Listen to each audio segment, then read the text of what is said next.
রাস্তায় বসে যদি কোনোদিন খানা খেয়ে থাকে একসাথে সাথে দস্তখানে তুমি তাহলে জান্নাতে যাবে। জোরে বলুন সুবহানাল্লাহ। এটা হাদিস পরিষ্কার আপনাদের কথা ছিল, শুনছেন তো নাকি? আর ভালো উলামা বেহিসাব সর্বপ্রথম জান্নাতে যাবে, আর খারাপ উলামা সর্বপ্রথম জাহান্নামে যাবে। ভালো উলামা খারাপ উলামা চিনবেন কি করে?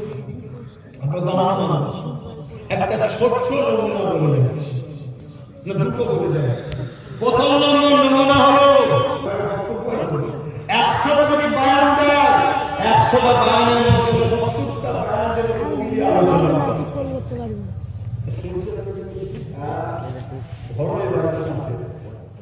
70টা মিনিমাম বক্তব্য নবী নিয়ে যদি চর্চা হয়, নবীর আদব, নবীর মাকাম, নবীর ইফাত, নবীর শান, নবীর মর্তবা, বাকি 30টা নামাজ রোজা দাঁড়ি যদি হয়, ভালো নামাজ পাক পবিত্র ইসলামের যা সব আলোচনা দরকার, কিন্তু বেশি গুরুত্ব নবীকে দিয়ে আলোচনা করতে হবে।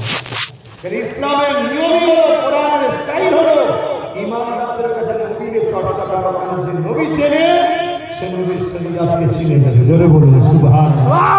হক উলামার একটা বৈশিষ্ট্য হলো যে নবীর চর্চা বেশি বেশি। দ্বিতীয় হক উলামার আরেকটা নমুনা হলো সবে কিয়ামত পর্যন্ত দুনিয়া শুরু থেকে নিয়ে হক উলামা কখনো জালিম শাসককে শুনিয়ে শাসককে থাকতে পারে না। শুনছেন? এত বড় কথা বাপের বেটা মাইক বলবে, পুরো পৃথিবীকে চ্যালেঞ্জ দিচ্ছে বলবো। কার পিছনে কত কোটি লোক আছে, কার পিছনে কত লাখ লোক আছে, ওসব শরীয়তে দলিল নয়। যার দিনে হুজুরা যার জায়গায় দাঁড় বেশি,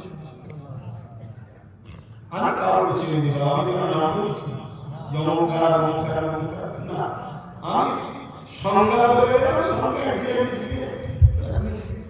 আমার কিছু হয় না।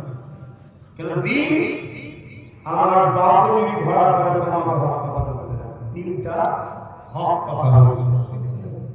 আর আমার বাপ যদি দেখে দিনের কথা বলে আমার ছেলের ফাঁসি হয়ে যাবে, ফাঁসি হয়ে যাবে ছেলের দিন থেকে বলতে হবে।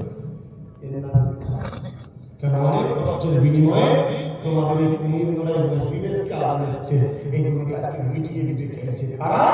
যাদের কাজ ছিল মানুষের রুজি রুটি শিক্ষা কারখানায় হওয়ার কথা, ওই সব খাওয়া বন্ধ করে দিয়ে রাজ ক্ষমতাকে মেটাতে চেয়েছে। তাহলে কেউ দুহারি যখন মারতে আসছে তাকে ডিফেন্সের জন্য আবার কেউ রাজ ক্ষমতাকে যখন মসজিদ ভাঙতে আসছে তাকে